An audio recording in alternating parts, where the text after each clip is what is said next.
નમસ્કાર દર્શક મિત્રો, આપણી સંસ્કૃતિ આપણી ઓળખ ડીડી ગિરનારના હરતા ફરતા કાર્યક્રમમાં આપ સૌનું હાર્દિક સ્વાગત છે.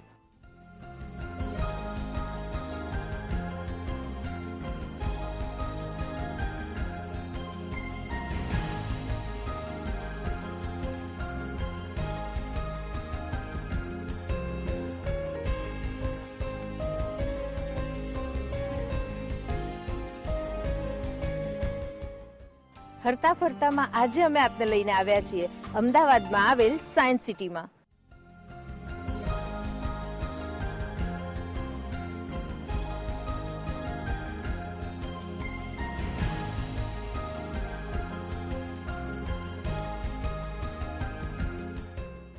સાયન્સ સિટી વિજ્ઞાનને જન જન સુધી પહોંચાડે છે. દરેક જણના રોજિંદા જીવનમાં વિજ્ઞાનનું મહત્વ સમજાવે છે. વિજ્ઞાન એ માત્ર બૌદ્ધિકોનો જ વિષય નથી. વિજ્ઞાન એ દરેકનું મિત્ર છે. આજના ફાસ્ટ ટેકનોલોજીના સમયમાં દરેક ક્ષેત્રમાં જરૂર છે વૈજ્ઞાનિક અભિગમ કેળવવાની, અને આ વાત સાયન્સ સિટી આમ સમજાવે છે.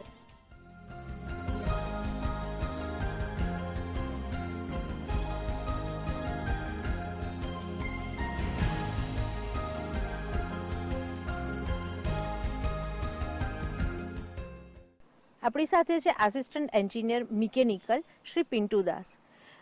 पिंटू भाई, आप बताओगे कि प्लेनेट अर्थ का मोटिव क्या है? Planet Earth pavilion is a 55 metre diameter and 27.5 metre spherical dome structure. तो प्लेनेट अर्थ पेविलियन क्रिएट किया हुआ है ऐसे कॉन्सेप्ट से कि पब्लिक को और जो स्टूडेंट्स है इनको पता चले, उनको अवेयर करने के लिए जो नेचुरल कैलामिटीज़ है जैसे कि अर्थक्वेक है, सुनामी है, तो कैसे प्रिकॉशन हम ले सकें. तो इसके लिए हमारे पास है एक अर्थक्वेक एक्सपीरियंस राइड, जिसमें विजिटर्स या स्कूल के बच्चे हैं तो वो बैठ के फील कर सकते हैं कि what happened at the time of earthquake.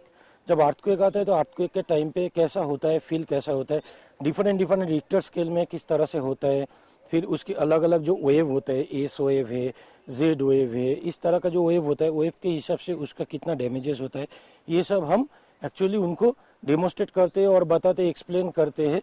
इसके सिवा भी है जैसे कि अंडरग्राउंड कोल माइन, जैसे अंडरग्राउंड से जैसे कोल कैसे कलेक्ट करते, कटिंग करते, कोल माइनर्स किस तरह से जाते, स्ट्रगल करते, उसके बाद में जो नेचुरल रिसोर्सेस है वो कैसे नीचे से ऊपर कलेक्ट कर लेते हैं.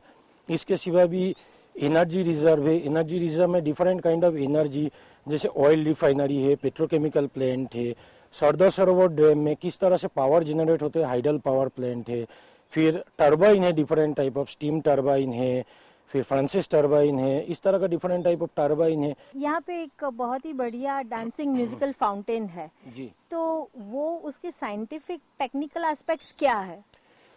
देखिए, डांसिंग म्यूजिकल फाउंटेन का टेक्निकल एस्पेक्ट्स ये है कि एक्चुअली ये साइंस सिटी है तो हम बेसिकली ये साइंस जो बेसिक लॉ है उसके ऊपर जाते हैं, जैसे कि पास्कल्स लॉ, बर्नौलीज लॉ, तो इसके ऊपर पूरा रिलेटेड है.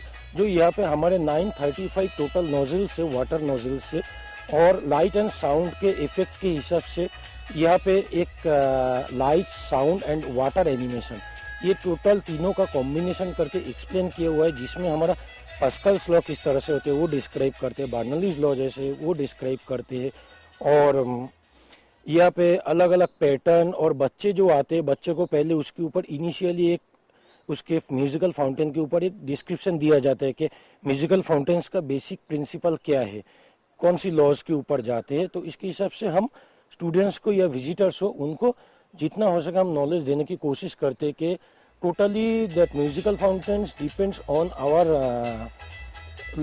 Scientific laws. बच्चे थोड़ा इंटरेस्टेड भी होते हैं क्योंकि वेरियस काइंड ऑफ पैटर्न होते हैं, रेनबोज होते हैं, ट्रियर्स होते हैं, फिर पिकॉक टेल फॉर्म होता है. तो इस तरह से बच्चे एक्साइटेड भी होते हैं, और जो 9-10 के स्टूडेंट्स होते हैं या जो हमारे सीनियर विजिटर्स होते हैं तो उनको ऑब्वियसली पता चलता है क्योंकि ये बहुत ही साइंस का बेसिक लॉज है, हमारे डेली लाइफ में काफ़ी टाइम पे हम लोग यूज़ करते हैं. So it is really very interesting fountain, right? Obviously and I would suggest के विजिटर्स को एटलीस्ट एक बार तो ये देखना चाहिए.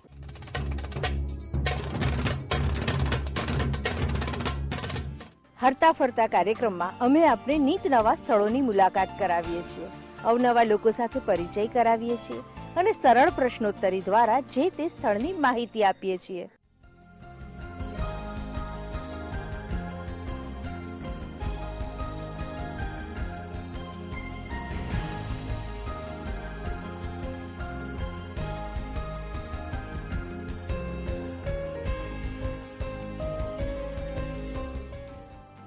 હોલ ઓફ સ્પેસ એ સ્પેસ ટૂરનો એક આભાસી અનુભવ કરાવે છે. આટલા મોટા બ્રહ્માંડમાં શું આપણે એકલા જ હોઈશું?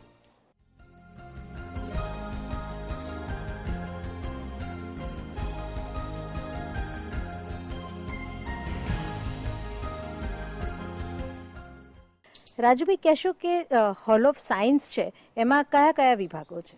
હોલ ઓફ સાયન્સમાં ફિઝિક્સને લગતા વિભાગો છે, જેમ કે mechanics, sound, energy, vision, light એવા વિભાગો છે. ઉદાહરણ તરીકે મેકેનિક્સમાં જ્યારે વિદ્યાર્થીઓ આવે છે ત્યારે મેકેનિક્સના જે પ્રિન્સિપલ છે, સિદ્ધાંતો છે, એના એક્ઝિબિટ છે. જે રીતે બાયસાયકલ જનરેટર છે, બાયસાયકલ ચલાવીને વિદ્યુત ઉત્પન્ન કેવી રીતે કરી શકાય. પછી સાઉન્ડમાં જ્યારે જાય ત્યારે સ્થિર તરંગો, જે દોરી પર સ્થિર તરંગો છે એ જોઈ શકે છે.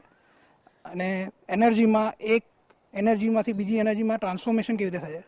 એક્ઝામ્પલ સોલાર ટુ ઇલેક્ટ્રિક, પછી vibration to electric, chemical to electric, એવા ઘણા એક્ઝિબિટ છે.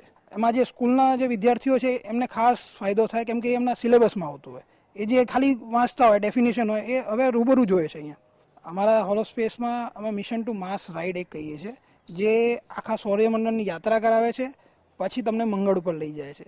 મંગળ પર ઉતર્યા પછી તમને મંગળ વિશે આખી માહિતીનું એક એક્ઝિબિશન છે. ને આ એક બહુ જ ફેસિનેટિંગ ટૂર છે. 8 મિનિટનું ટૂર છે. વિદ્યાર્થીઓ, વિઝિટર્સ આખા સૌર્યમંડળની યાત્રા કરે છે. દરેક ગ્રહ વિશે માહિતી મેળવે છે અને પછી મંગળ પર ઉતરાણ કરે છે. હોલ ઓફ સ્પેસમાં અમારે એક PSLV ડેમોન્સ્ટ્રેશન છે, જે આપણે ચંદ્રયાન જે છોડવામાં આવ્યું હતું ઇસરો દ્વારા, PSLV C11, એનું એક લાઈવ ડેમોન્સ્ટ્રેશન છે. એ બહુ વિદ્યાર્થીઓને, વિઝિટરને બહુ ગમે છે. પછી આપણે બીજા ગ્રહો પર આપણું વજન માપી શકીએ એવો એક મોડલ છે. પછી આપણા ભારતના ઇસરોનું જે યોગદાન છે સ્પેસ રિસર્ચમાં, એ આખું બતાવવામાં આવ્યું છે. અલગ અલગ સેટેલાઇટના મોડલ છે. મેટસેલ, કલ્પના, ઇનસેટ્સ, એપલ સેટેલાઇટ, PSLVના મોડલ છે, GSLVનું મોડલ છે.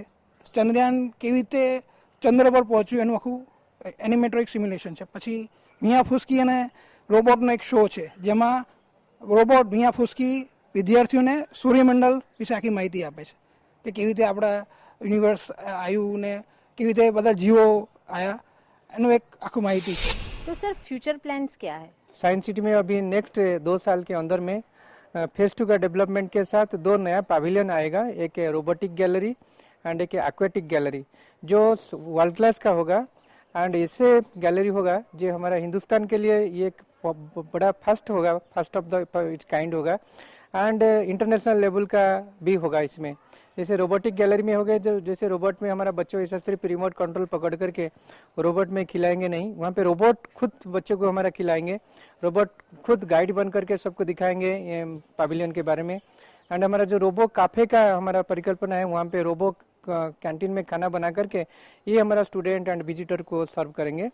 एंड इसके तरीके से जैसे रोबोटिक एक्वेटिक गैलरी में बात करते हैं हमारा जो प्लानिंग के हिसाब से, तो ये भी एक बहुत बड़ा उपक्रम होगा न, जो एक्वेटिक साइंस एक्वेरियम के फील देने के लिए एक बड़ा टनल के अंदर में हमारा विजिटर स्टूडेंट जा सकते हैं, मछली को पकड़ सकते हैं, हाथ में टच कर सकते हैं, टच पुल है वहाँ पे. पेंगुइन का भी वहाँ पे हमारा समावेश का प्लानिंग है. तो ये काफ़ी अनोखा होगा. जैसे अब सिंगापुर और कोई दूसरा जगह को जा कर के जाना जरूरी नहीं समझेंगे.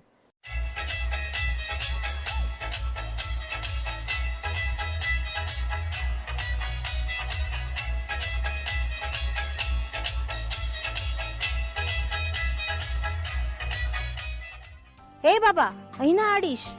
કોઈ પણ મ્યુઝિયમ કે એક્ઝિબિશન જોવા જઈએ તો ઘણા બધા રિસ્ટ્રિક્શન્સ હોય છે, પણ અહીં સાયન્સ સિટીમાં તમને કંઈક અલગ પ્રકારના સાઇનબોર્ડ્સ જોવા મળશે. અહીં અડો, ટચ હિયર, કારણ કે જ્ઞાન અને મનોરંજન દ્વારા અહીં સાયન્સને એકદમ ઇઝી અને ઇન્ટરેસ્ટિંગ બનાવવામાં આવે છે. ધીસ ઇઝ યુનિક, અદ્ભુત છે આ.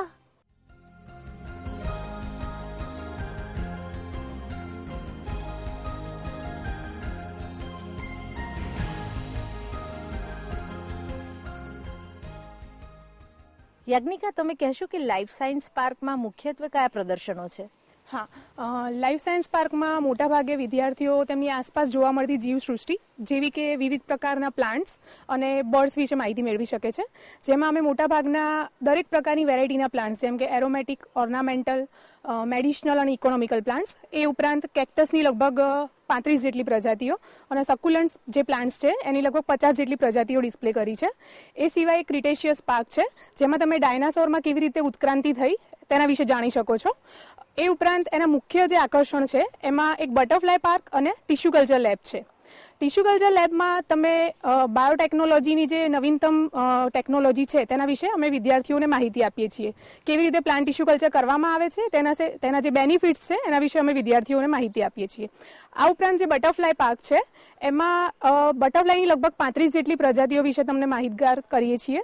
જેમાં તેનું જે લાઈફ સાયકલ છે, તેનું જે જીવનચક્ર છે, એમાં જે સ્ટેજીસ છે એ કયા પ્રકારના હોય છે, દરેક પ્રકારના બટરફ્લાઈઝ માટે જે અલગ અલગ સ્ટેજીસ હોય છે અને અલગ અલગ ફીડ પ્લાન્ટ હોય છે એના વિશેની માહિતી આપીએ છીએ. અને આ બધા જ એક્ઝિબિટ્સ દ્વારા તમે બાયોડાયવર્સિટી એટલે કે જૈવ વિવિધતાને સમજી શકો છો. ઓકે યાજ્ઞિકા, અહીંયા આઈમેક્સ 3D થિયેટર પણ છે, તો એની ટેકનોલોજીકલી શું એની વિશેષતા છે? આપણી પાસે જે સાયન્સ સિટીમાં જે આઈમેક્સ 3D થિયેટર છે એ એશિયાનું સેકન્ડ લાર્જેસ્ટ થિયેટર છે. એની જે સ્ક્રીન છે જેમાં મૂવી ડિસ્પ્લે કરવામાં આવે છે એ લગભગ 8 ફ્લોર જેટલું ઊંચું છે. અને અહીંયા અમે લગભગ સાયન્સ ઉપર આધારિત જેમ કે સ્પેસ ઉપર અથવા તો મરીન બાયોડાયવર્સિટીને આધારિત મૂવીઝ બતાવીએ છીએ.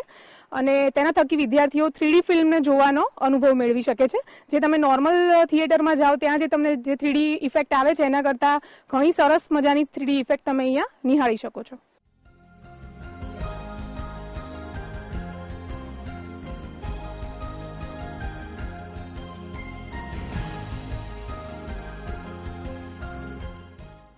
આપની આસપાસ કોઈ મુલાકાત યોગ્ય સ્થળ હોય તો અમને તેની માહિતી અને આમંત્રણ જરૂરથી લખી મોકલશો.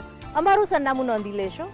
નિયામક શ્રી હરતા ફરતા કાર્યક્રમ, દૂરદર્શન કેન્દ્ર, થલતેજ ટેકરા, અમદાવાદ 380054. યુટ્યુબ ઉપર હરતા ફરતા કાર્યક્રમ નિહાળવા લોગિન કરો www.ddgirnar.com પર. ફરી મળીશું નવા સ્થળે નવા લોકો સાથે. તો આ વેકેશનમાં ફ્રેન્ડ્સ, ફેમિલીઝ, નેબર્સ સાથે સાયન્સ સિટી એક્સપ્લોર કરીએ અને મનોરંજન સાથે જ્ઞાન પણ મેળવીએ.